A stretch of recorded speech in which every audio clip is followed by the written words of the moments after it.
পাগলা মসজিদের ফান্ডের লভ্যাংশ থেকে ৮০ লাখ টাকার কাছাকাছি কিশোরগঞ্জ, নেত্রকোনা, ময়মনসিংহ সহ বাংলাদেশের বিভিন্ন জায়গায় অসচ্ছল রোগীদেরকে ওনারা বিতরণ করেছেন। মাজারে কিছু হামলা হয়েছে, এগুলো আইন শৃঙ্খলা রক্ষাকারী বাহিনীর কাছে রিপোর্ট আছে। কমপ্লেক্সের জন্য ডিজাইন জমা দিচ্ছে ১২টা প্রতিষ্ঠান।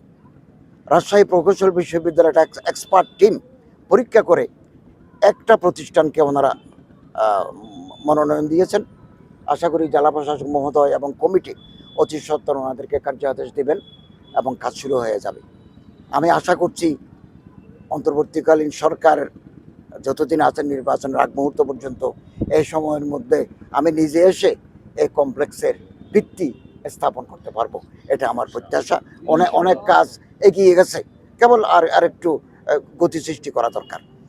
তো আরেকটা ব্যাপার হলো, এই ৯০,৬৪,০০,০০০ টাকা ১৩টা ব্যাংকের অ্যাকাউন্টে রাখা আছে, এফডিআর করে রাখা আছে, ওখান থেকে লভ্যাংশ পাওয়া যায়।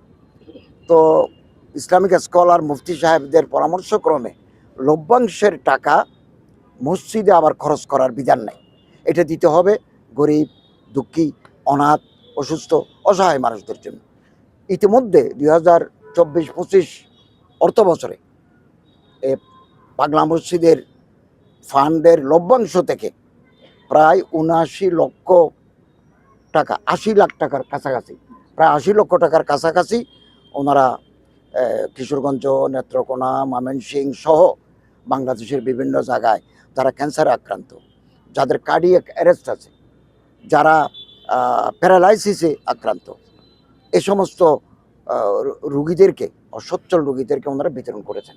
আগামী দিনে এর পরিমাণ আরও বৃদ্ধি করা হবে। আমি আজকে একটা প্রস্তাব দিয়েছি, স্কুল, কলেজ, মাদ্রাসা, ইউনিভার্সিটিতে বহু দরিদ্র ছাত্র পড়ে যারা বই কিনতে পারে না, যাদের ইউনিভার্সিটিতে যাওয়ার মতো জামাত আর নাই, এই সমস্ত দুস্থদেরকেও এই লভ্যাংশ থেকে একটা পোর্শন গরিব শিক্ষার্থীদেরকে দেওয়া হবে।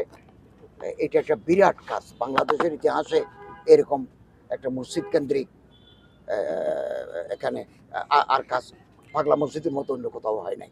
এটা আমাদের জন্য আই ওপেনার টু অল, এটা আমাদের চোখ খুলে দেবে।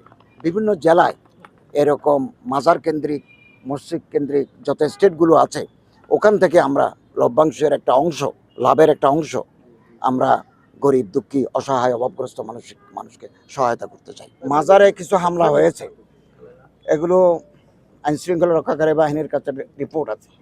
আমি আন্তঃমন্ত্রণালয় আইন শৃঙ্খলা কমিটির সদস্য, এগুলো আমাদের প্রতি মাসে আলোচনা হয়। বান্ডেল থাকলে প্রতি সেনমানিতে টাকা বাঁচবে। বিকাশ সেনমানি বান্ডেল কিনে জিতুন প্রতি লেনদেনে। মাজার এবং মসজিদ কর্তৃপক্ষকে অনুরোধ করবো, আপনারা সিসি ক্যামেরা বসান। কোনো দুর্বৃত্ত যদি মসজিদে, মাজারে হামলা চালায় তাহলে তাকে চিহ্নিত করা সহজ হবে। এবং ইতিমধ্যে বিভিন্ন জায়গায় মামলা হয়েছে, দু একজন কিছু মানুষকে গ্রেপ্তারও করা হয়েছে। কেউ যদি এখানে হামলা চালায় অথবা ধ্বংস করার পায়তারা করে, তাকে আমরা আইনের আওতায় আনবো। ইতিমধ্যে বেশ কিছুকে আনা হয়েছে এবং স্পেসিফিক মামলা হলেই আইনশৃঙ্খলা রক্ষাকারী বাহিনী, ল এনফোর্সমেন্ট এজেন্সি তাদেরকে আইনের আওতায় আনবে।